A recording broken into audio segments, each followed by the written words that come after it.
আলহামদুলিল্লাহ, বাংলাদেশের ঐতিহ্যবাহী জেলা যশোর বেনাপোল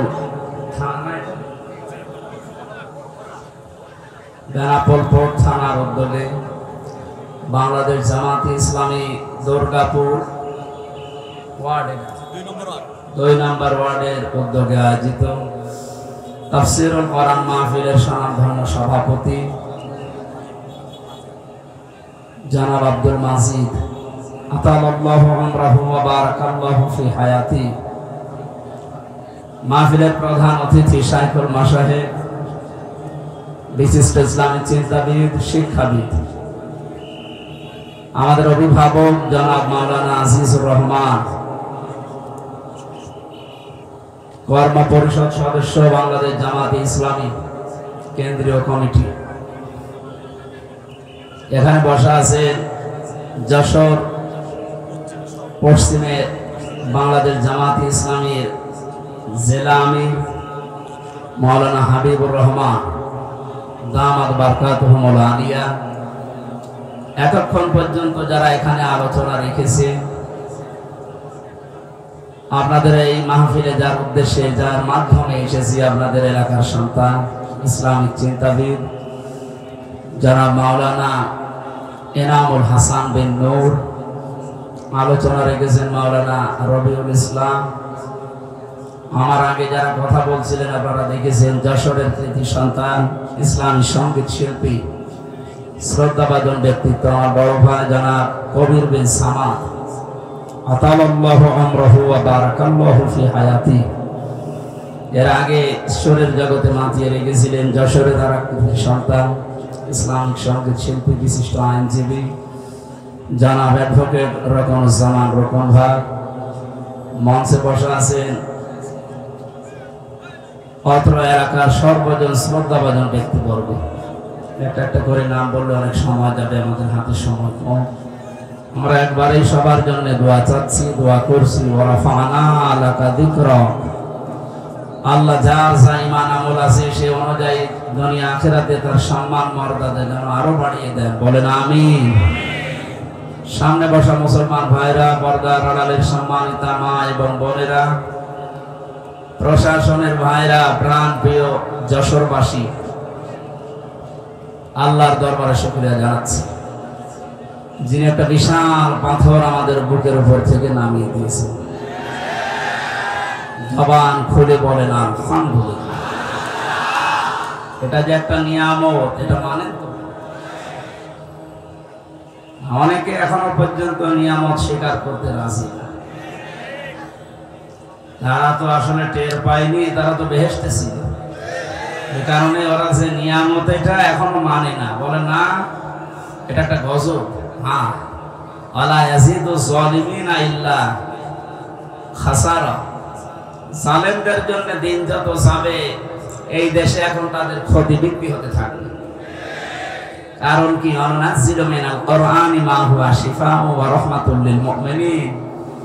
এই কোরআনে কারীম নাজিল করার ধারাবাহিকতায় আল্লাহ এমন এমন বিধান দিয়েছেন যেগুলো মুমিনদের জন্য শিফা, রোগ মুক্তির কারণ।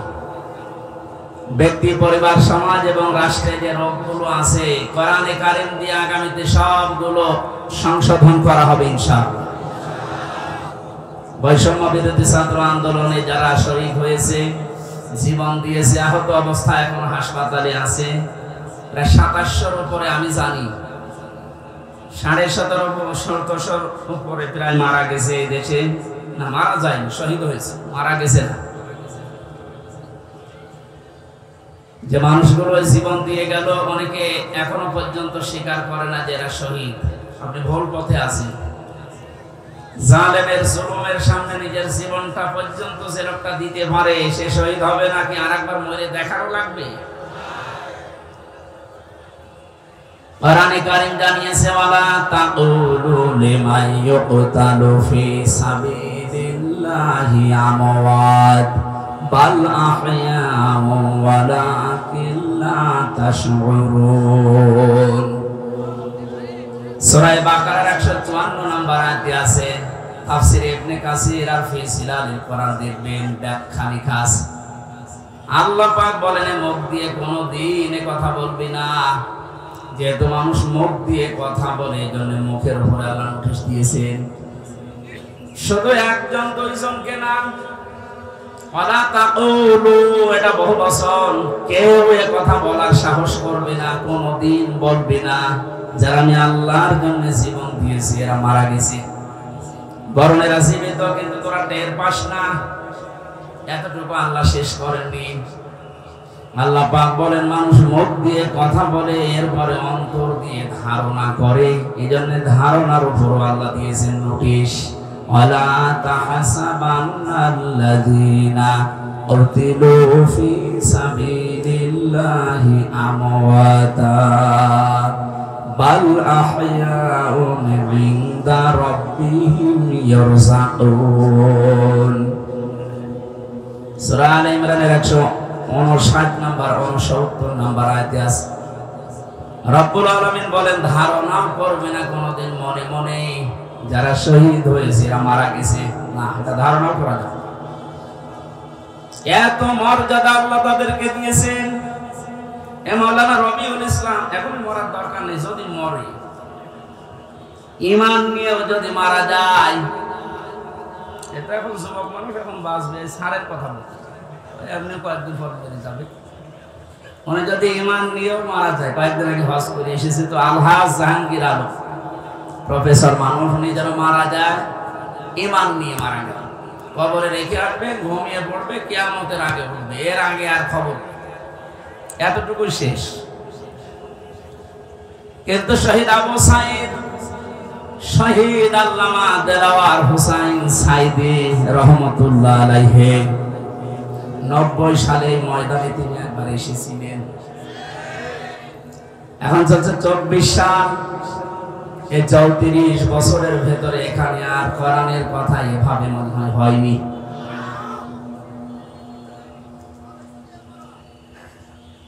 এই মানুষগুলোর নাম বললাম, ওনারা প্রফেসর জাহাঙ্গীরের মতো শুধু ঘুমিয়ে থাকবে কবরে না, আল্লাহ বলেন ওরা জীবিত থাকবে। ইনদা রাব্বিহিম ইয়ারযাকুন, ওরা তাদের রবের কাছে রিজিক খাবে। সুবহানাল্লাহ। আমরা জানি মানুষ ঘুমিয়ে থাকলে খায় না, যেহেতু উনি ঘুমিয়ে পড়বে এই জন্য আর খাওয়ার দরকার নেই। যারা জীবিত থাকবে মানুষগুলোর খাবারের দরকার হয়। কিয়ামত পর্যন্ত মহান আল্লাহ শহীদদেরকে নিজে দায়িত্ব নিয়ে খাওয়াবেন। ধরে বলেন আল্লাহু আকবার। শহীদ আবু সাঈদের কি তার জীবনের কোনো মায়া ছিল না? কয়েকদিন আগে গিয়েছিলাম রংপুরে, কবর জিয়ারত করার পরে দেখলাম ওর বাবা বেরিয়ে এসেছে। আমার বলছে হুজুর আমার ছেলেটা ছোটবেলা থেকে প্রতিবাদী, অন্যায় দেখলে ওর নিজের সমর্থনে তারপর প্রতিবাদ করত। এই শব্দটাকে তো আমরা চাই। অন্যায় যেখানে হবে প্রতিবাদ সেখানে হবে, এইটার আরবি নাম জিহাদ। এটাকে উল্টা পাল্টা নাম দিয়ে বহু নিচে নামিয়ে ফেলেছিল ইসলামের বিদ্বেষী যারা, তারা বানিয়েছে শব্দটাকে জঙ্গি, টেররিস্ট, সন্ত্রাসী, আরো কত রকমের নাম দিয়ে পৃথিবীর মানুষকে দেখিয়েছে যে এই দেশে জিহাদের নাম নিয়ে বিশৃঙ্খলা তৈরি করার জন্য অনেকে চেষ্টা চালিয়েছে। এরা সবচাইতে বেশি ভূমিকা পালন যারা করেছে, আমি নাম নিয়ে বলি, কাউন্টার টেররিজমের ওই সময়ের যে প্রধান ছিল মনিরুল ইসলাম। আমার যতটুকু বাস্তবতায় জ্ঞান আছে কোরআন আর হাদিসের উপরে, এই লোকটার অ্যাক্টিভিটিস, এই লোকটার কাজ কামের কারণে, এই তৎপরতার কারণে যত মানুষের জীবন এই দেশে নষ্ট হয়েছে, গুম হয়ে আছে। এখান থেকেও একজন গুম হয়েছে, রেজওয়ান। গুম এই শব্দটা শুনতে যদিও ছোট মনে হচ্ছে, এটাতে কত বড় ভয়ানক এবং বিপজ্জনক একটা শব্দ। যারা এখন দায়িত্বে আছেন এত কড়াকড়ি করেন কিয়ামতের আগে যেন এই দেশে আর কেউ গুম না হয়। আর আমরা চাই গুম শব্দের সাথে যারা জড়িত ছিলেন একটাকেও যেন ছাড়া না হয়। কোথায় গেছে ওই মনিরুল? কে যেন সেদিন এক কানা লোককে দেখলাম, অন্ধ, গান বানিয়েছে, কোথায় কাদের কাকা, অন্ধ মানুষ। সুতরাং আমরা চাই এই গুমের সাথে যারা জড়িত ছিলেন, আয়না ঘর বানিয়ে যারা মানুষকে একদিন 2 দিন না 8 বছর 10 বছর পর্যন্ত, আমার মনে হয় যাদের ভেতরে অন্তত যারা পরিমাণে মনুষ্যত্ব আছে, তারা কোনদিন আয়না ঘরের ভেতর থেকে পাহারা দিয়ে এসে নিজের বাড়িতে ঘুমানো সম্ভব না। আমি রিমান্ডে যে মাটির নিচে ছিলাম, সেখানে ওরা রেখেছিল, আমার উপর যে অত্যাচার করতো, মাঝে মাঝে চিন্তা করতাম, আল্লাহ এরাও তো মানুষ, এরা বাড়ি যে স্ত্রীর কাছে থাকে কি করে, এদের তো ঘুম আসার কথা না।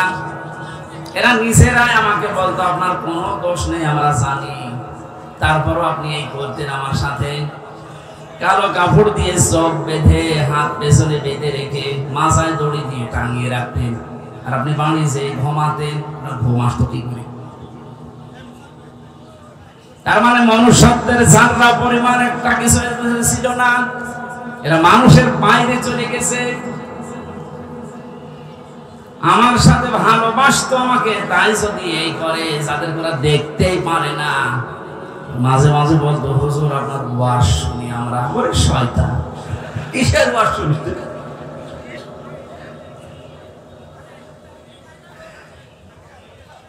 আমি এখান থেকে একটা মেসেজ দিতে যাচ্ছি, যেহেতু রেকর্ড হচ্ছে। আর শুধুমাত্র হারুন, বিপ্লব, বেনজির এদেরকে নিয়ে আলোচনা হচ্ছে না, আলোচনা বেশি হওয়া দরকার একটা মনিরুলকে নিয়ে। বহু মানুষের জীবনে লোকটা নষ্ট করেছে এই জঙ্গি নাটক সাজিয়ে, বিশ্বের কাজে দেখাতে চেয়েছে হ্যাঁ এদেশে এরকম কিছু আছে। 2 টাকা খরচ হলে সেখানে 20 টাকা রাষ্ট্রের খরচ করেছে। এ লোকটা শাস্তি হওয়া দরকার, নয়তো সামনে এরকম বহু শয়তান পেতে আছে, ওরা এসে আবার এটা চালু করবে। এখানে যদি সেভাবে শাস্তি দেওয়া দরকার ওইভাবে দেওয়া যেত, সামনে এসে অন্যায় হবে বলে আশা করছি বন্ধ হয়ে যেত। কথা বলেন ঠিক কিনা? আমার মনে হয় আয়না ঘরটা একেবারে বিলুপ্ত না করে রেখে দেওয়া দরকার। তাম পৃথিবীর মানুষেরা কিয়ামত পর্যন্ত এই পৃথিবীতে যারা আসবে, বাংলাদেশে যারা দেখতে আসবে, এরা যেন দেখে বোঝে যে এই দুনিয়ায় বাংলাদেশ নামক যে দেশ ছিল, এ দেশে একটা জালেম ছিল। 1628 জন মানুষ দায়িত্বে ছিল, তার ভেতরে একজনের হাত খোলা ছিল, আর বাকি 1627 জন মানুষের হাত সব বাঁধা ছিল। গত কয়েকদিন আগে আমার যত মামলা ছিল সব ঢিসমিস হয়ে গেছে, সব বেকসুর খালাস দিয়ে দিয়েছে। আমি মনে করলাম মাননীয় আদালতকে প্রশ্ন করে যে মাননীয় আদালত, এই মামলা তো 3 বছর আপনার কাছে ছিল, প্রত্যেক মাস 2 মাস 3 মাস পরে পরে মামলা আপনার কাছে আসতো, 3 বছরে কতবার এসেছে, আপনি কোনোদিন এই মামলার রায় দিলেন না। আগে বলতেন যে হাত বাঁধা, এখন হঠাৎ করে রায় দিয়ে, শুধু রায় না বেকসুর খালাস, তার মানে আপনি প্রমাণ করে দিলেন যে আমার কোনো দোষ নেই। কথা বলেন না কেন? আমার কোনো দোষ পাইনি, এই জন্যই তো আমাকে বেকসুর খালাস দিয়েছে। তাহলে আমার 3টা বছর যে নষ্ট করে দিলেন, কেড়ে নিলেন, যেভাবে কষ্ট দিলেন, আপনাকে জেলখানার কন্ডেম সেলের ভেতরে আমারে রাখলেন। আমি চাই আমার মামলার আয়ু ওই মিজান থেকে শুরু করে একেবারে উপরে যিনি বসা ছিলেন, যারা এর সাথে জড়িত, প্রত্যেককে আমার মতো 3 বছর শাস্তি দেওয়া হোক। বেশি বলে ফেললাম না? বেশি না। ওয়াইনা ক্বাবতুম ফাআকিবু বিমিসলি মা উকিবতুম বি, যতটুকু অত্যাচারিত তুমি হও ওই পরিমাণে যদি করো, কোনো গুনাহ নেই। আমি তো এইটাই চাচ্ছি। আপনি আমার উপরে যা করেছেন, আমারটা আমি বললাম, ব্যারিস্টার আরমানের উপরে যা করেছেন 8 বছর, আমাকে তো 1 তালা মাটির নিচে নিয়েছিলেন, আর ওরে নিয়েছে 3 তালা মাটির নিচে। আজান কি, দিন কখন রাত কখন আমরা জানতাম না, আন্দাজে ইশারায় নামাজ পড়তাম। এই কঠোর অবস্থা একদিন 2 দিন হলে মেনে নেওয়া যায়, 8 বছর আপনার কল্পনার বাইরে চলে যাবে। এরপরও অনেকে সাফাই গাছে যে কি করেছে তারা কুকুরের মতো তাড়িয়ে দিলেন। আজকে তার ছেলে স্ট্যাটাস দিয়েছে, বাংলার মানুষেরা আমার মাকে কুকুরের মতো বিদায় করে দিয়েছে। লজ্জা করেন এই কথা বলতে, কি বলছে না বলছে মাথা খারাপ হয়ে গেছে। কেন কুকুরের মতো তাড়িয়ে দিয়েছে? তার বাস্তবতায় আয়না ঘর। আমার যতটুকু বাস্তব জ্ঞান আছে, এদেশের 18 কোটি মানুষকে যদি এই জালেমরা যা করেছে, 18 কোটি মানুষ সবাই বলে আমরা মাফ করে দিলাম, উদার হয়ে। ব্যারিস্টার আরমানের বউ জীবনও মাফ করবে না।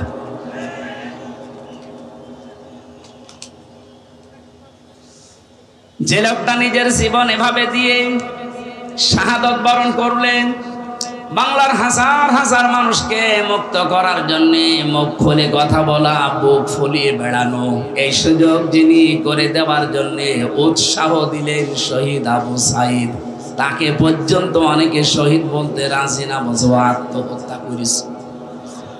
আপনি মানুষ কি অবস্থায় ছিলেন এই 16 বছর আপনি টের পাননি? আপনি টের পাবেন কি করে? আপনি তো বাতিলের 5টা গোলামি করেছেন। আমাকেও বলেছিলাম কুষ্টিয়া ভার্সিটিতে ওলামা লীগের সেক্রেটারি তোমারে বানাবো, শুধু আমাদের উন্নয়নমূলক কাজগুলো তুলে ধরবা।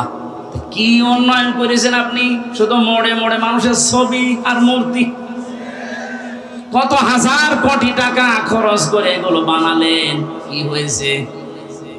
5 তারিখে 1টার সময় পালালেন, 5টা বাজতে বাজতে দেশের একটা জায়গাও আমি আর দেখলাম না। আছে 2 এক জায়গায় দেখেছি একটু সিটা ফোটা, ওই রংপুরের এলাকায়, ওখানে আবার উপরে লিখে দিয়েছে চোর। আর কি অপমান করলে আপনি অপমান হবে? এখনো পর্যন্ত যদি কেউ জালেমের সাফাই গান আর এই মাসলুমের পক্ষে কথা না বলেন, আপনিও আর এক জালেম। শহীদ আবু সাইদ যেটা করে দেখিয়েছে, শহীদ মুগ্ধ ভাই, ইয়ামেন ভাই, রায়হান ভাই, 1750 উপরে জীবন দিয়েছে এই দেশে 5 তারিখের আগ পর্যন্ত। যারা এগুলো জীবন দিয়ে গেল, উৎসাহ দিয়ে হাজারো মানুষকে, লক্ষ মানুষকে রাস্তায় নামিয়ে জালেমকে বিদায় দিল, আল্লাহ প্রত্যেককে এই শাহাদতের সর্বোচ্চ মাকাম যেন দান করে। কোনদিনে কথা বলবেন না ওরা মারা গেছে, ধারণাও করবেন না। বৈষম্য বিরোধী ছাত্র আন্দোলন করতে গিয়ে যে 9 দফা আমি দেখতে পেয়েছিলাম, এর 2 নাম্বার যে দফা ছিল রাষ্ট্র সংস্কার করবে, তারা শুরু হয়ে গেছে অলরেডি। আমরা আহ্বান জানাবো যারা দায়িত্বে আছেন, ইমিডিয়েটলি সকাল আসতে আসতে যেন শুনি বাংলার 1628টা চেয়ারের আগের কেউ নেই, সব নতুন এসেছে। এটা এত জরুরি এখন, কারণ এগুলো সব ছিল জালেমদের দোসর। জালেমের একা অত ক্ষমতা ছিল না, এগুলো সব সাহায্য করেছে। যতগুলো কারাগারে আলেমদেরকে সব চাইতে বেশি শাস্তি দিয়েছে, তার ভেতরে কাশিমপুরের হাই সিকিউরিটি। এইটা এরা হুজুর দেখলে, আলেম দেখলে, একামতে দিনের লোক দেখলে ওদের বৃদ্ধি বেড়ে যেত। অন্যান্য মানুষ মার্ডার করে এসেছে, তারা সারাদিন ঘুরে বেড়ায়। আর আমার মূল্য চুরি মামলা 24 ঘন্টা ফাঁসির কন্ডেম সেলের ভেতরে তালা লাগিয়ে রাখে, এরপর আবার সিসি ক্যামেরা দিয়ে রাখে, আমার সাথে কেউ যেন কথা না বলে। এমনি মুখ দিয়ে কথা বের হচ্ছে, ভেতরে কত জ্বালা বলেন তো আমার। আমি আহ্বান জানাবো 1,10,000-এর উপরে এখনো পর্যন্ত বাংলার বিভিন্ন কারাগারে মানুষ বন্দী আছে। এর ভেতরে আমার মনে হয় 100 জনের 70 জনই তার মামলা সম্পর্কে আমার মতো জানি না। আমি যেমন 3 বছর পরে মুক্তি পেয়েছি, ওরাও দেখবেন 3-5 বছর 10 বছর পরে এমনি মুক্তি পেয়ে যাবে। শেষে প্রমাণ করবে আদালত যে এ নির্দোষ, কোনো দোষ পেলাম না। তাহলে 10 বছর নষ্ট করলেন কেন? আমার যে ধারণা, বাস্তবে আমার মনে হয় যত মানুষ বেকসুর খালাস পাবে, এর সাথে যেই পুলিশ জড়িত, যেই কর্মকর্তা জড়িত, যেই বিচারপতি জড়িত, এতদিন আপনি রায় দিলেন না কেন? বলেন আমার হাত বাঁধা। হাইকোর্টের বিচারপতি যদি বলে আমার হাত বাঁধা, তে চেয়ারে বসার দরকার কি? ভ্যান চালিয়ে খান। যেহেতু 1628 জনের মাত্র একটা হাত খোলা ছিল, বাকি সব বাঁধা ছিল, আমার বিচারপতি আমার এই কথাই বলতো, হুজুর কি করবো, এতদিন হাত বাঁধা ছিল, এখন হাত খুলে গেছে, এজন্য কোনো কিছু দেখতে পাই না। আমার মামলাটা এভাবে দেখার পরে বলছে কি নিয়ে বিচার করব, কোনো মাল নেই, দা খালাস দিয়ে দিলাম। ওনার যেমন হাত খোলা, এখন ন্যায় বিচার করার সাহস পাচ্ছে, শক্তি পাচ্ছে।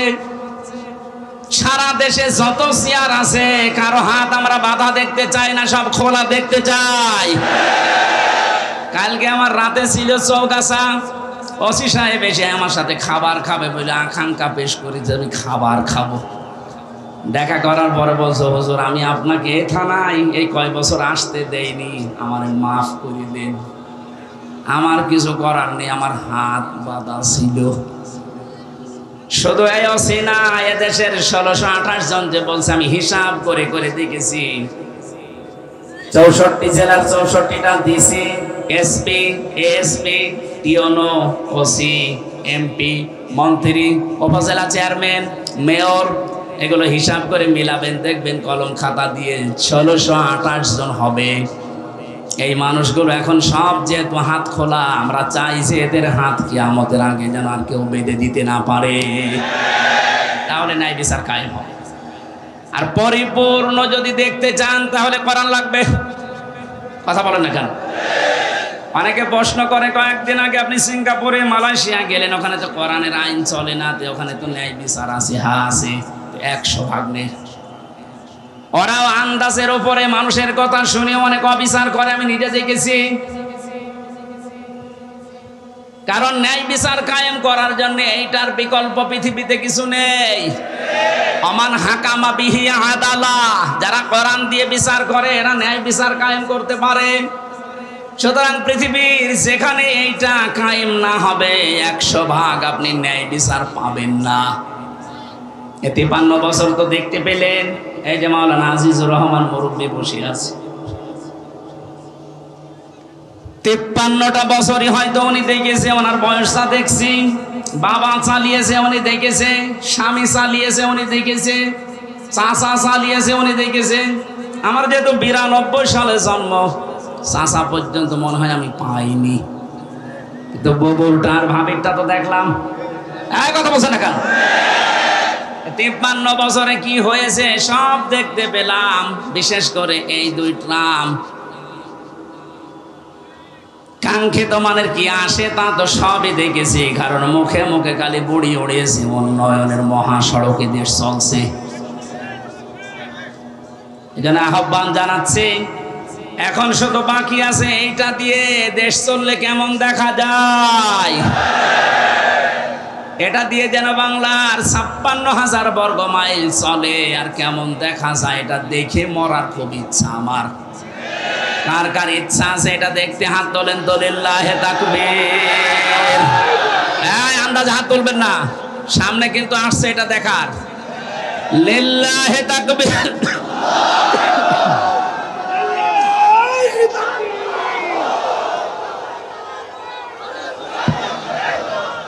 আল কুরআনের আলো, আল হাদিসের আলো, বলবে এবার সোনার দেশ জামাত ইসলামী বাংলাদেশ, বলবে এবার সোনার দেশ। আমি একটা হাদিস বলছি, এবার দেখেন তো এটা মানা যায় কিনা। না 98% সঠিক, আর 2% সমস্যা আছে নাকি? এদেশে এক দরবেশ বলে না যে কোরআনেও সমস্যা আছে, এতে মেজর না, বলে নাই দরবেশে?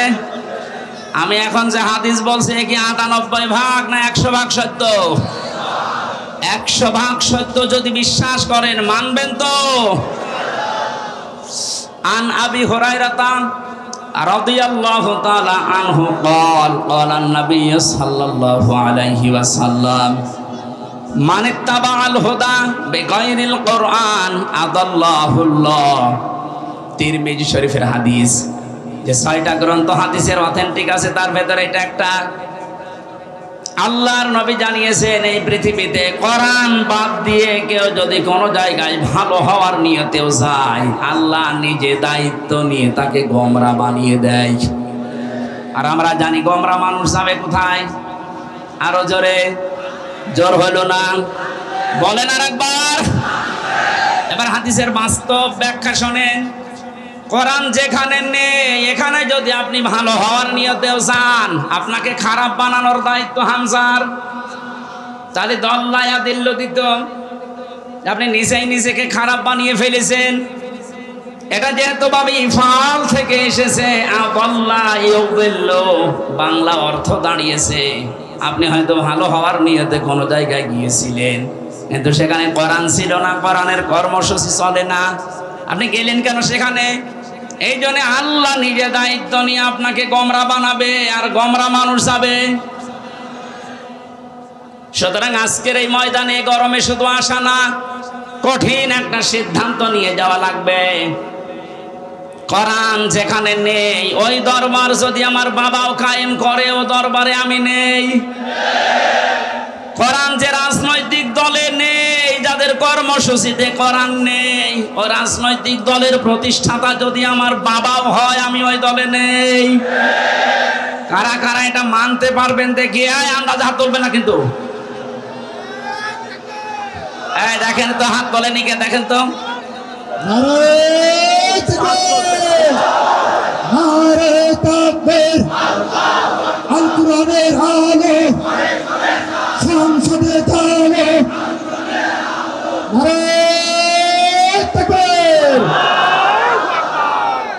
পুলিশের হাত তোলার দরকার নেই, পুলিশ তো নিরপেক্ষ থাকবে, পুলিশ হাত না। তারপরও আপনাদেরও কোরআনের পক্ষে থাকা লাগবে। আপনি কি জাহান্নামী হতে চান? এটা আমি আর কি করার জন্য, খেলা করার জন্য বলি না। কোরআন যেখানে নেই, সে যে দল হোক, যদি জামাতে ইসলামী বাংলাদেশের ভেতরে কোরআন না থাকে, কোরআনের কর্মসূচি না থাকে, এই দলে থাকা, এখানে সাপোর্ট করা হারাম। বলেন। কিন্তু কোরআন যদি থাকে, কোরআনের কর্মসূচি থাকে, ওখানে সাপোর্ট করা, রায় দেওয়া, ভোট দেওয়া, সমর্থন দেওয়া, সুপারিশ করা ফরজ, নামাজের মতো ফরজ। বলেন। আমার মনে হয় মাহফিল আজকে হয়ে গেছে, যদি আপনি মেনে নিতে পারেন তাহলে মোনাজাত করে দিন, কে ওয়াজ করবো আর। আজকে আমরা তেলাওয়াত করেছি গুরুত্বপূর্ণ একটা আয়াত, সূরা আলে ইমরানের 102 নম্বর আয়াত। আমরা তো জন্মের পর থেকে আয়াতটা শুনছি, কিন্তু তিনটা বিষয়ের ভেতর আল্লাহ এমন ভাবে সাজিয়েছেন, যেহেতু তাফসীরুল কোরআন মাহফিল লিখেছেন, আমরা হক আদায় করার একটু চেষ্টা চালাচ্ছি ইনশাআল্লাহ। জবান খুলে আগে একটু তেলাওয়াত করেন। আউযু বিল্লাহি মিনাশ শাইতানির রাজিম, বিসমিল্লাহির রহমানির রহিম। ইয়া আইয়ুহাল্লাযীনা আমানু তাকুল্লাহা হাক্কা তুকাতিহি ওয়া লা তামুতুন্না ইল্লা ওয়া আনতুম মুসলিমুন।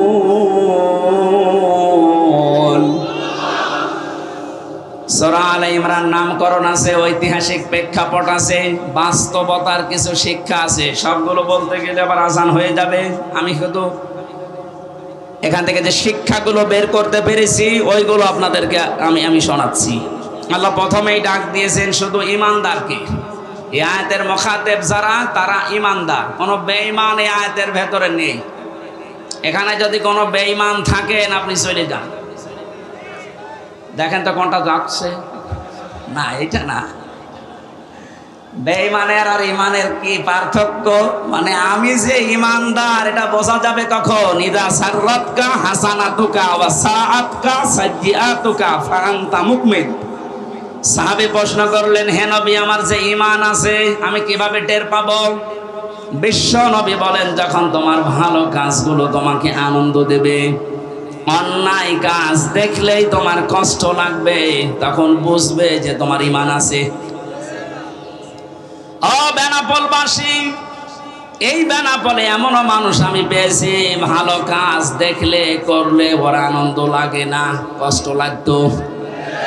এই ময়দানে এনামুল হাসান আমার মাহফিল নিয়েছিল, এখানে যিনি ওই সময় দায়িত্বে ছিল, কি অপূর্ব নাকি নাম যেন, সে যে হাসান হোক, এতটুকু মনে আছে আমার।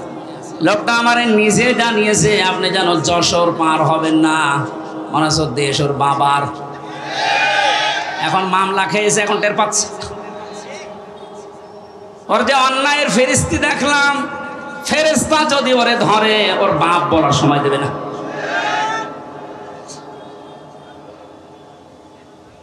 আল্লাহ গজব থেকে যে আপনাদেরকে বাঁচিয়েছে, এখন যিনি আছে মনে হয় আল্লাহর ওলি হবে। আল্লাহ ওনাকে হায়াতে তাজ্জে বাসিহাত।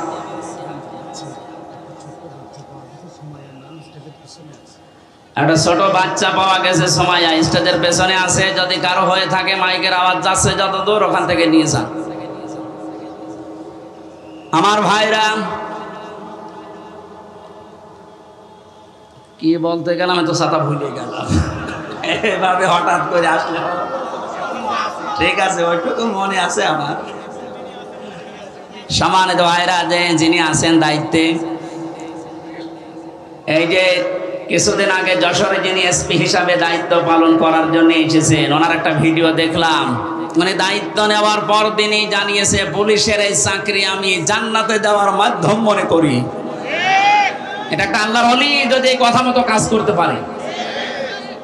মসজিদের ইমাম সাহেব যদি বলে আমি ঘুষ খাই না, ওরা ঘুষ দেবে কে? আরে বেনাপোলের ওসি সাহেব যদি বলে আমি ঘুষ খাই না, এটা আল্লাহর ওলি।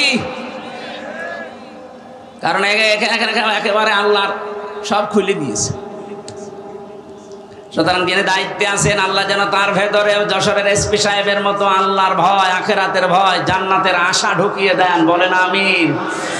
আমি ওসি সাহেবের জন্য দোয়া করছি। বিশাল আয়োজনে অনেক আঞ্জাম দিয়েছেন, অনেক পুলিশ সদস্য পাঠিয়ে, যদিও পুলিশরা দাঁড়িয়ে আছে, কিছুই করছে না। আপনারা কোনো ঝামেলা হলে একটু দেখেন ভাই, আশা করছি হবে না। এখন কিছুদিন আগে বাংলাদেশ জামাতে ইসলামী কুষ্টিয়া জেলা শাখার উদ্যোগে 550 আলেমকে দাওয়াত দিয়েছিল। সব ঘরানার আলেমরা এসেছিল। 550, 3.5 ঘন্টা 4 ঘন্টা আমরা আলোচনা রেখেছি কোরআন হাদিস দিয়ে। কোনো বাধা নেই, কোনো উস বিষ নেই। আপনি বলেন তো, 5 তারিখের আগে আগস্টের 550 না 5.5 জন আলেম এক জায়গায় হলে 10টা মামলা হয়ে যেত।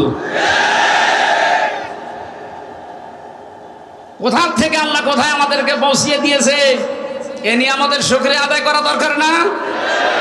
আসলে এই নিয়ামত ব্যয়ের শুকরিয়া আদায়ের মাধ্যম 3টা। আপনাদেরকে আমি খুব শর্টকাটে বলছি।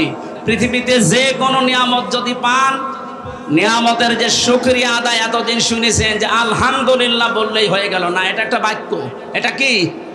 নিয়ামতের শুকরিয়া আদায় হবে 3টা বিষয় মানলে। 1 নম্বরে আপনাকে মুখে বলা লাগবে যেটা নিয়ামত। এটা কি? এ দেশের 100 জনের 80 জন বিশ্বাস করছে, মেনে নিয়েছে যেটা নিয়ামত, খালি 20 জন এখনো মানে না। এক কথা বলেন। এই জন্য একটা উদাহরণ আমার মনে পড়ছে। হোস্টেলে খাবার খায় 100 জন। সকালবেলা ওদের দেওয়া হয় পাউরুটি আর কলা। 20 জন বলছে যা দেওয়া হচ্ছে এইভাবে দেওয়া হোক, আমাদের অসুবিধা নেই। 80 জন বলছে না, এই খাবার আমরা খাবো না, আমরা মেনু পাল্টাতে চাই। হোস্টেল ম্যানেজারকে ডাক দিয়েছে যে স্যার, আমরা কেউ চাই রুটি, কেউ চাই রোল, কেউ চাই খিচুড়ি, এভাবে বিভিন্ন নাম দিয়েছে। উনি বলছে তাহলে ভোট দাও। ভোট দিয়ে দেখা গেল যে 20 জন আগে ছিল কলা পাউরুটি, ওরা 20 জনই আছে। বাকি ভোট দেওয়ার পরে 15 জন চেয়েছে রোল, 18 জন চেয়েছে চিড়া, 19 জন চেয়েছে হয়তো খিচুড়ি। এভাবে ভাগ ভাগ করে দেখা গেল যে 80 জন ভাগ হয়ে 20 পর্যন্ত আর যেতে পারে না। এটা বললাম এই কারণে, এখন কিন্তু সময় ঠিক ওই কায়দায় চলছে। এই কথা বলছেন। আমরা সংখ্যা এখন কম না।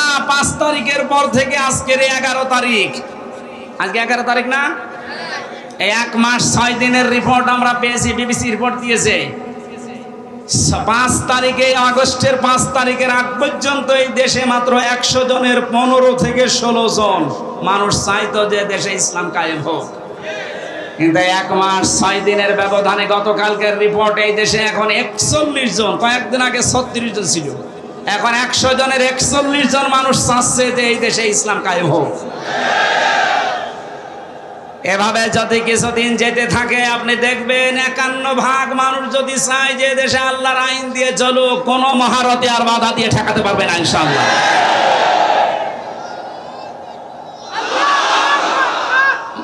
আমার কথা শেষ করতে ওরা বসান বসান। সম্মানিত ভাইরা, আমরা 80 জন, এরপরও আমরা 20 জনের সাথে পারছি না, কারণ ওরা সব এখনো কলা পাউরুটিতে আছে। কথা বলেন, আমরা 80 জন যদি এখন ভাগ ভাগ হয়ে 15, 17, 18, 19 চাই, 20 পার হতে না পারি, কিয়ামতের আগে কিন্তু এদেশে আল্লাহর বিধান আসবে না। যেন আমরা চাই ছোটখাটো বিষয়ে সব মতপার্থক্যবাদ। এই আয়াতের পরবর্তী আয়াতে এই কথাগুলো আল্লাহ দিয়েছেন, তোমরা সবাই মিলে ঐক্যবদ্ধ হয়ে আল্লাহর রজকে আঁকড়িয়ে ধরো। মাওলানা মামুনুল হক হাফিজাহুল্লাহ 3 বছর আমার সাথে ছিল পাশের রুমে। উনি মাঝে মাঝে আমার বলতেন, হামজা বাইরে ভাবতাম কি আর ভেতরে এসে দেখছি কি। আমরা মারামারি করতাম বাইরে, 5 কলিনা 3 কলিনা লম্বা টুপি এই নিয়ে। মওদুদি রহমতুল্লাহ আলাইহির এই ভুল আমরা ধরতাম। কেউ হাত বাঁধা নিয়ে, কেউ মোনাজাত নিয়ে ফতোয়াবাজি করতাম। আর এখানে এসে বাস্তবতায় কি দেখছি, বাইরে যদি যেতে পারি, কথা দিয়ে গেলাম তোমার সাথে, বাইরে যেতে পারলে সব ছোটখাটো বিষয় বাদ আমরা সব এখন আল্লাহর দিনের জন্য এক হব। আমি দেখতে পাচ্ছি উনি ওনার কথা রাখতেছেন। সব ঘরানার ইসলামী মাইন্ডের হোক আর যারা উদারপন্থী এই দেশে আছে জালেম বাদ দিয়ে, তারা সব এখন প্রায় এক হয়ে গেছে। যেহেতু এটা ফরজ উনি উপলব্ধি করেছে, উনি তো আর আমার মতো ছোটখাটো হুজুর না, শাইখুল হাদিসের বেটা শাইখুল হাদিস। এক কথা বলেন না কেন, যে সিদ্ধান্ত নিয়ে উনি এগিয়ে এসেছেন। আর যেভাবে মানুষ ছাড়া দিচ্ছে দেশের সব ইসলামপন্থী মানুষেরা, সামনে একটা সম্ভাবনা আমি দেখতে পাচ্ছি। ভেতরের অবস্থাটা বাইরে এসে এখন যেটা বুঝলাম, আমার আল্লাহ মনে হয় চাচ্ছেন যে তার কালাম দিয়ে আমাদের এই দেশটা চলুক। এই জন্য পাঠাতে হবে ডিপজলকে, মিশন সওদাগরকে, পরিমণিকে পাঠাবেন, যাকে মাওলানা আজিজুর রহমান। কথা বলে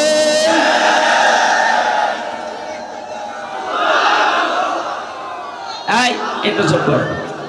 সেদিন সিরাজগঞ্জে যাওয়ার পরে আমি নেতৃত্বের গোনা বলে 8টা, এর উপরে কথা বলেছিলাম। এক জালেম এসে বলছে, হুজুরে ওয়াজ হচ্ছে না রাজনীতি হচ্ছে? এইটাই আসলে আজ এতদিন পর্যন্ত আমাদের আদর্শ ঠিক করতে পারি নাই, এই কারণে মাথার উপরে যাদের ঝড়ি ছিল আমাদের পর্যন্ত আসে না। রাসূলুল্লাহ আবু জাহেলের মাথা থেকে, আবু লাহাবের মাথা থেকে খাদ্যের ছড়ি যখন আবু বকরের মাথায় দিয়েছেন, ওমরের মাথায় দিয়েছেন, এতদিন যারা খাবার পায়নি এখন খাবারের অভাব হয়নি। ঝড়ি তো একই ছিল, শুধু মানুষ পাল্টিয়েছে। কথা বলেন ঠিক কিনা? আমরাও তো ঝড়ি ঠিকই আছে, শুধু পাল্টিয়ে চাকলাদার মার্কা লোককে বাদ দিয়ে আমরা আজিজুর মার্কা লোক চাই। ঝড়ি ঠিকই থাকবে, খাবারের অভাব হবে না ইনশাআল্লাহ। আপনি কি বেশি বলে ফেললাম? না না, কিসের বেশি, কম হয়ে গেছে। আমি যেটা বিশ্বাস করছি কোরআন পড়ে কোরআন দেখে, সেইটাই আমি জানাচ্ছি। খালি ঝড়ি পাল্টিয়ে দেন, এদেশে কোনো কিছুর অভাব নেই, শুধু সৎ নেতৃত্ব আর যোগ্য বন্টনের অভাব। এই কারণে আমরা খাবার পাই না।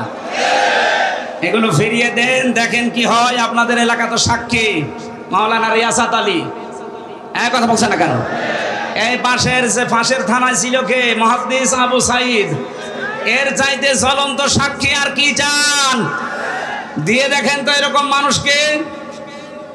আমি কথা দিয়ে যাচ্ছি, যদি যা বলছি না মেলে, আমি জীবনে মাহফিলে আর কোরআনে কথা বলবো না, আপনাদের মতো হয়ে যাব। যান। এই জন্য আল্লাহ ভালো কাজ দেখলে যদি আমাদের ভালো লাগে, আনন্দ লাগে, অন্যায় দেখলে যদি কষ্ট লাগে, দুঃখ পান, বুঝবেন যে আপনার ভেতরে আর যা থাক ঈমান আছে। এইরকম ঈমানদারকে আল্লাহ ডাক দিয়েছেন, ইত্তাকুল্লাহ, আমি আল্লাহকে ভয় করো। তাকওয়ার ব্যাখ্যা এতদিন পর্যন্ত কি শুনেছেন আমি জানি না।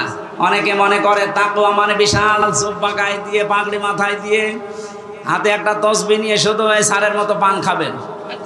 না না, উনি পান খায় এই জন্য বলছে না। আমি দেখেছিলাম বাস্তবে পাবনায় একবার, এক হুজুর আমার আগে ওয়াজ করছে, আমার ভাইরা, আমার এই পীর এত বড় আল্লাহর ওলি প্রতিদিন 30টা করে পান খায়, প্রতি পানে হাকিমপুর জর্দা খায়। মরিদরা বলছে সুবহানাল্লাহ। এইটাই যদি সুবহানাল্লাহ হয়, নাউজুবিল্লাহ হবে কোন জর্দায়? আপনাদের এলাকায় যেহেতু এই জিনিস তৈরি হয়, এই জন্য ওই জিনিসের কথা তো বলা যাচ্ছে না। এটাকে এখনো তৈরি হচ্ছে। আমি আকিস গ্রুপে চাকরি করতাম আদ্দিন হাসপাতালে ঢাকাতে। ডাক্তার মোহাম্মদ মহিউদ্দিন আকিস সাহেবের বড় ছেলে, বলেছিলাম স্যার এই অখাদ্য কুখাদ্য একটু বাদ দিয়ে অন্তত খাদ্য তৈরি করেন মানুষের। ওনারা মনে হয় এটা বেঁচে দেওয়ার কথা, কি করেছে আমি তো 3 বছরের ভেতরে আমি আর জানি না। তো এই যে এইরকম দৃশ্য দেখলে আমরা আল্লাহর ওলি মনে করি, তাকওয়াবান মনে করি না। তাকওয়া হচ্ছে যেখানে যিনি দায়িত্ব পালন করবেন ওই জায়গাতে শিক্ষা এবং দীক্ষা নিয়ে, কথাগুলো খেয়াল করেন, যেখানে যেই লোকটা বসবে দায়িত্ব পাবে ওই বিষয়ের উপরে তার শিক্ষা লাগবে, প্রশিক্ষণ লাগবে, এবং বাস্তবে সে যেন সুচারুরূপে কাজটা আঞ্জাম দিতে পারে। এর আরবি নাম তাকওয়া। এইটাই করতে চাই বাংলাদেশ জামাত ইসলামী এবং ইসলামী ছাত্র শিবির। আমি বাস্তব দেখছি, এই কারণে বলছি, যোগ্যতা সম্পন্ন মানুষ শিক্ষা এবং দীক্ষা দিয়ে জায়গায় তুলে দেন, আল্লাহর কসমে দেশটা দাঁড়িয়ে যাবে ইনশাআল্লাহ। একটা নাস্তিক, আল্লাহ বিশ্বাস করে না, অধ্যাপক আনিসুর রহমান, এই লোকটা ঘোষণা দিয়েছে বাংলাদেশ জামাত ইসলামী এবং ছাত্র শিবিরের হাতে 5টা বছর তুলে দেন। উনি গ্যারান্টি দিচ্ছে দেশে দুর্নীতি, চুরি, অন্যায়, অবিচার সব 5 বছরে বিদায় নিয়ে চলে যাবে। আল্লাহ বিশ্বাস করে না এই লোকটা এ কথা বলতে পারে। আর আপনি একটু নামাজও তো পড়েন, নামের আগে হাজি আছে, তাও আপনি বিশ্বাস করেন না। আপনি ফিরে এসে দেখেন কি হয়। আমার বংশের 100 জনের 98 জন ছিল এই জালেমের পক্ষে। আগস্টের 5 তারিখের বিকাল আসতে আসতে আমারে কল দিয়ে বলছে, বাবাজি আমরা সব পাল্টিয়ে গেছি, মানে সব আমরা এখন জামাতে ইসলামী, এখন জামাতে ইসলামী। ওরা বুঝে ফেলেছে যে জালেমরা এই পৃথিবীতে আর প্রতিষ্ঠিত হতে পারবে না, কারণ আমরা 80 জন, ওরা মাত্র 20 জন। কথা বলেন না কেন? এখানে ছোটখাটো বিনা বিষয় নিয়ে আর গন্ডগোল করা যাবে না। সব বাদ, সব এখন আমরা এক হব। 80 জন যদি এক জায়গায় হতে পারি, সত্য কথা বলছি, কিয়ামতের আগে দেশ থেকে আর কোন জালেম চেয়ারে বসতে পারবে না ইনশাআল্লাহ। এখানে আমাদের উচিত হচ্ছে তাকওয়ার যে ব্যাখ্যাটা আধুনিক বললাম, হ্যাঁ তাকওয়া মানে আল্লাহর ভয়, তাকওয়া মানে নিষিদ্ধ কাজ ছেড়ে দেওয়া আছে। আসল ব্যাখ্যা এইটা, আর এইটাই জামাত ইসলামী বুঝেছে। এই জন্য যোগ্যতা সম্পন্ন মানুষ তৈরি করা, শিক্ষা দেওয়া, প্রশিক্ষণ দেওয়া, ওই জায়গা চালানোর মতো কোয়ালিটি তৈরি করে বসিয়ে দেওয়া। এটা যদি সত্যি আমরা করতে পারি, এই তাকওয়া, আল্লাহ কি জানিয়েছেন? ওয়ালাউ আন্না আহলাল কুরা আমানু ওয়াত্তাকাউ লাফাতাহনা আলাইহিম বারাকাতিম মিনাস সামাই ওয়াল আরদ। আল্লাহ বলেন আমার উপরে ঈমান আনার পরে যদি তাকওয়া অবলম্বন করতে পারো, তার মানে এইভাবে যেভাবে প্রশিক্ষণ দিয়ে 3 মাস 6 মাস 1 বছর পরে পরে খুঁটি বানায় এক একটা, এভাবে যদি তৈরি করে নিতে পারো, আমি আল্লাহ গ্যারান্টি দিচ্ছি, লাফাতাহনা, লামে তাকিদ, সুপারলেটিভ ডিগ্রি, এটা যত রহমত বরকতের দরজা আকাশ জমিনে আছে আমি আল্লাহ সব খুলে দেব। জোরে বলেন সুবহানাল্লাহ। এটা আমরা দেখতে চাই না, চাই না? লাফাতাহানা দিয়েছেন আল্লাহ, আল্লাহর গ্যারান্টি মিথ্যা মনে হয়? বলেন 100% বিশ্বাস করে আল্লাহর কোরআনের এই সূরা আনআমের না আরাফের 96 নম্বর আয়াতটা আল্লাহ যখন গ্যারান্টি দিলেন ঈমান আছে তোমাদের, এই অনুযায়ী তাকওয়া অবলম্বন করো, যোগ্য ব্যক্তি তৈরি করে যোগ্য জায়গায় তুলে দাও। আমি আল্লাহ পাক এই দুইটা শর্ত দেখলে আকাশ আর জমিনের বরকতের দরজা খুলে দেব। কত হাজার কোটি টাকা পাচার হয়েছিল, 4 ভাগের 3 ভাগ ফেরত আসতেছে ইনশাআল্লাহ। যারা দায়িত্বে আছে এই মানুষগুলো যদি এই করতে পারে, যাদের ভেতরে 100 ভাগ তাকওয়া, ডক্টর আইনাতুল্লাহ আব্বাসী কয়েকদিন আগে ঘোষণা দিয়েছে, তাকওয়াবান মানুষগুলো যদি সত্যি চেয়ারে বসতে পারে, শুধুমাত্র টাকা যা পাচার হয়েছে এগুলো না, যারা এখনো বন্ধ করে রেখেছে ওইগুলো আল্লাহ ফেরত নিয়ে এসে দেবে ইনশাআল্লাহ। এক দরবেশের দিকে তাকিয়ে দেখলাম 36,000 কোটি টাকা ঋণ করেছে। দরবেশের অবস্থা যদি এই হয়, যারা ধরবেশ এদের অবস্থা কোন জায়গায়? সব কয়টা বিভাগেরা এমন জায়গায় পৌঁছিয়েছিল, শয়তান দেখে হাসতো যে আমি আর কি শয়তানি করবো, এটা আমার চাইতে বড় শয়তান। এই জন্য তাকওয়ার আমি এখানে 9টা ব্যাখ্যা পেয়েছি, সংক্ষেপ করছে। আপনারা একটু তাফসিরে ফি জিলালিল কোরআনটা একটু দেখবেন। এটা আমি জেলখানায় থাকতে বেশি বেশি স্টাডি করেছিলাম, এই জন্য রেফারেন্সগুলো এখান থেকে বলা হয় বেশি। ওয়ালা তামুতুন্না, মৃত্যুবরণ করবা না, ইল্লা ওয়া আনতুম মুসলিমুন, যতক্ষণ মুসলমান হতে না পারো। এই ঘোষণা কার? আরো জোরে বলেন। মুসলিম শব্দটা ইসলাম থেকে, সিলমন থেকে এরকম ভাগ ভাগ করে এসেছে। এ পৃথিবীতে যে ইসলাম আমরা বলি এটা 2 প্রকার। ইসলাম কয় প্রকার? আরো জোরে বলেন। একটা ইসলাম হচ্ছে প্রাকৃতিক ইসলাম, আর একটা হচ্ছে শারঈ ইসলাম। প্রাকৃতিক ইসলামে যে আম গাছে আম ধরা, সূর্য যেদিকে উঠতেছে তৈরি হওয়ার পর থেকে কিয়ামত পর্যন্ত ওইভাবে ডুবতে থাকবে, এটা প্রাকৃতিক। এটা কি? এইটার দায়িত্ব আল্লাহ মানুষকে ছেড়ে দেয়নি। সারা জীবন চেষ্টা করলেও আপনি আম গাছে তাল ধরাতে পারবেন? কারণ এই নিজাম, এই নিয়মটা কার বলেন তো? আল্লাহ এটা কায়েম করে দিয়েছেন, কিয়ামত পর্যন্ত থাকবে। কিন্তু শরঈ ইসলাম যেটা কাগজে আল্লাহ দিয়েছেন, এই যে কোরআনের কাগজে, হাদিসের কাগজে, এই কাগজের ইসলাম জমিনে দাঁড় করানোর জন্য আল্লাহ পাক নিজে দায়িত্ব নেননি, এটা আমাদের উপরে ছেড়ে দিয়েছেন। এর আগেও আল্লাহ নেয়নি, এখনো নিচ্ছেন না, ভবিষ্যতেও নেবে না। হ্যাঁ, আমাদের অ্যাক্টিভিটিস দেখে আল্লাহ আমাদের হাতে তুলে দেবে। ইন্নাল্লাহা লা ইউগাজ্জিরু মা বিকওমিন হাত্তা ইউগাজ্জিরু মা বিআনফুসিহিম। যতক্ষণ পর্যন্ত কোনো জাতি নিজের ভাগ্য পরিবর্তনের চেষ্টা না চালায়, ততক্ষণ আল্লাহ ভাগ্য পরিবর্তন করে দেয় না। এ কথা মানেন তো? সময় সুযোগ যখন এসেছে আমাদের ভাগ্যকে আমাদেরই পাল্টাতে হবে। এই কাগজের ইসলামকে জমিনে নিয়ে আসা লাগবে ইনশাআল্লাহ। বলেন, এটা যদি সত্যি জমিনে ইজহার হয়ে যায়, মান কোরআন কোরআনা ফাস্তাজহারাহু, যে ব্যক্তি কোরআন পড়ে আর কোরআনকে বিজয়ী করার চেষ্টা করে, ফাহাল্লা হালালাহু ওয়া হাররামা হারামাহু, এর হালালকে হালাল, হারামকে হারাম জেনে ছেড়ে দেয়, আদখালাহুল্লাহুল জান্নাহ, নবীজি বলেন আল্লাহ তাকে জান্নাতে দিয়ে দিয়েছে। বলেন আল্লাহু আকবার।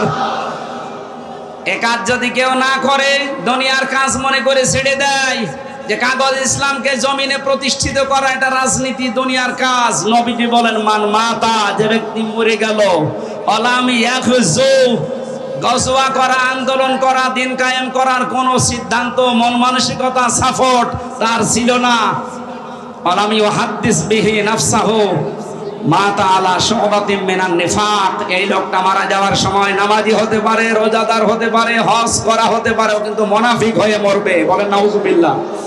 আল্লাহ আমাদের হেফাজত করুন। প্রচন্ড গরম, এক আর রাতের মাহফিল শেষ শ্যামনগরে, এই জন্য খুব তাড়াতাড়ি করছি। এত গরমে আমারও সহ্য হচ্ছে না। আগামীতে নিয়ে আসলে রাতের বেলায় নিয়ে আসেন, এসার পরে তুলে দেনে মারা কয়েক ঘন্টা কথা বলবো। রহিতা আছে, এই সারের গ্রামে আছে কিছুদিন পরে, 8ই ডিসেম্বর রহিতা মনিরামপুরে, এখানে যাবেন, এসার পরে উঠবো ইনশাআল্লাহ। না, খুব কষ্ট হচ্ছে। আল্লাহুম্মা আমিন। লা ইলাহা ইল্লা আনতা সুবহানাক ইন্নী কুনতু মিনাজ জালিমিন। এই মাথাটা নিচু করেন, মাথা নিচু করেন, চক্ষু বন্ধ করেন। মা বোনেরা সহ যে যেখানে আছেন, আমার 100% বিশ্বাস হচ্ছে আজকের মোনাজাত কবুল হবে ইনশাআল্লাহ। মাথা নিচু করেন, মাথা নিচু করেন, চক্ষু বন্ধ করেন। জীবনের অপরাধ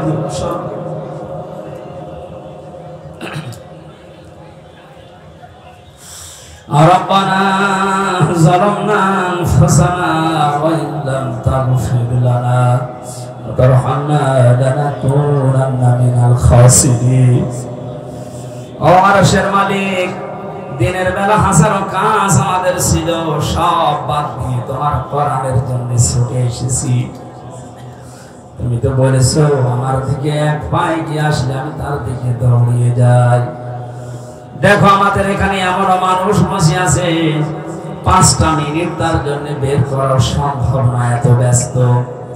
সব বাদ দিয়ে তোমার কোরআন বোঝার জন্য, শোনার জন্য যারা ছুটে এসেছে এদেরকে তুমি অমরের মতো তুলে নাও। জিরো থেকে হযরত ওমরকে যেভাবে হিরো বানিয়ে দিয়েছো আল্লাহ, যশোরের এই মানুষগুলোকেও তুমি কোরআনের ইজ্জতে হিরো বানিয়ে দাও। মাহফিলের সওয়াব যদি দিয়েই থাকো আল্লাহ তাআলা, সাইফুল ভাই সহ এনামুল হাসান বিন নূর সহ যত মানুষ এই মাহফিলে রাত দিন, একটা দিন পুরা পেয়েছে, একটা রাত পুরা পেয়েছে, না ঘুমিয়ে না খেয়ে সারা রাত সারা দিন ধরে যারা জান্নাতের বাগান সাজিয়েছে এদেরকে তুমি উত্তম প্রতিদান দাও। যারা স্বেচ্ছাসেবকের দায়িত্ব পালন করছে আল্লাহ, যে প্রশাসনের ভাইগুলো আজকে দায়িত্ব পালন করেছে, এদেরকে যে মা পেটে নিয়েছে মায়ের পেট তুমি খাদিজার মতো বানিয়ে দাও। হাজার হাজার লক্ষ লক্ষ মা বোনেরা এখানে বসে আছে পেছনে, আইলেদেরকে তুমি আয়েশার মতো ফাতিমার মতো বানিয়ে দাও। অনেকের এমন রোগ আছে মানুষের কাছে বলতেও পারে না, তোমার কাছে বলছে আল্লাহ তুমি শুনতেছো। যাদের যে রোগ দিয়েছো আল্লাহ শেফায়ে কামিলা জেলা নসিব করে দাও। তোমার হাবিব জানিয়েছে বান্দা যখন গুনার কথাগুলো স্মরণ করে, পেছনের অপরাধগুলো মনে করে চোখের পানি এক ফোঁটা ফেলতে পারে, আল্লাহ পাক তার পেছনের অপরাধ শুধু মাফ করে দেয় না, জায়গাগুলো নেকি দিয়ে পাল্টিয়ে দেয়। দেখো কত মানুষ এখানে বসে আছে মাথা নিচু করে, চক্ষু বন্ধ করে, জীবনের অপরাধগুলো স্মরণ করে করে তারা কাঁদতেছে। আল্লাহ বড় আশা নিয়ে আমিও হাত তুলেছি, আমাদের জীবনের একটা অপরাধ আর বাকি রেখো না।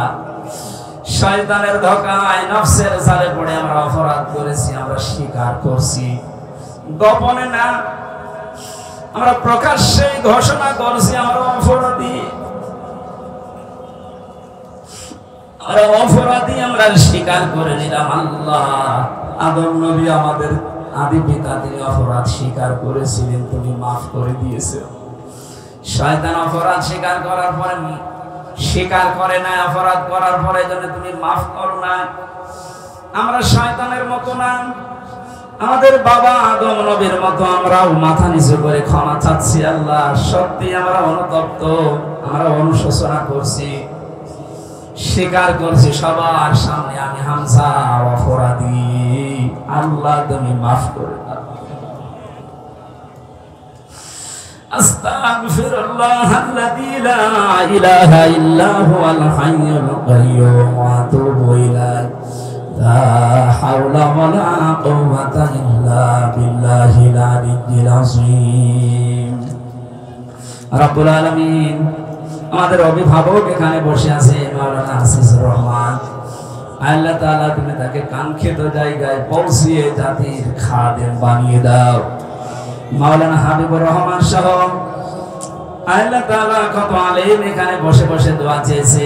আমার সাথে মাওলানা হোসাইন, আমার বাবা বেঁচে আছে এজন্য আমি জানি না কি জিনিস, ও মাঝে মাঝে দেখি বাবার কথা বলে। আল্লাহ মাওলানা হোসাইনের বাবাকে তুমি কবরে জান্নাত দিয়ে দাও। কবির বিন সামাদ ভাই তার বাবাকে হারিয়েছে, আল্লাহ তার বাবা আলেম ছিল, তার বাবাকেও কবরে ক্ষমা করে দাও। অ্যাডভোকেট রকনুজ্জামান, রবিউল ইসলাম সহ এনামুল হাসান ভাই সহ শত আলেম এখানে এসেছে। যে বাড়িতে ছিলাম আল্লাহ সাইফুল ভাই, তার মাকে দেখলাম, তোমার বাবাকে মাফ করে দাও, তার সন্তান আদি যেগুলো আছে সহি সালামতে রাখো। এই ময়দানে যারাই দায়িত্ব পালন করছে কোরআনের, আল্লাহ তুমি তার দিকে একটু এগিয়ে যাও। আগামীতে এই মাহফিলটা কোরআনের জন্য বিশাল আকারে কবুল করে নাও। এলাকায় মাটির নিচে যত মানুষ ঘুমিয়ে আছে কোরআনের ইজ্জতে মাফ করে দাও। যে যে কর্মজীবনে আছে এই বেনাপোল বাজারে যত মানুষ ব্যবসা বাণিজ্য করে হালাল রুজিতে বরকত দাও। আল্লাহ ট্রাক বাস লরি যত মানুষ তার কর্মজীবনে ব্যস্ত আছে, কত ভাইরা আমার সামনে দিয়ে বিভিন্ন যানবাহন চালাচ্ছে, এদেরকে সহি সালামতে রাখো। রাস্তায় তুমি এদের বিপদ দিও না, এদের হালাল রুজিতেও তুমি বরকত দিয়ে দাও। বারাকাল্লাহু লানা ওয়া লাকুম ফিল কোরআনিল আযীম। কখন কার মরণ চলে আসে জানি না। আজরাইলকে দেখার সঙ্গে সঙ্গে যেন পড়তে পারি লা ইলাহা ইল্লাল্লাহু মুহাম্মাদুর রাসূলুল্লাহ।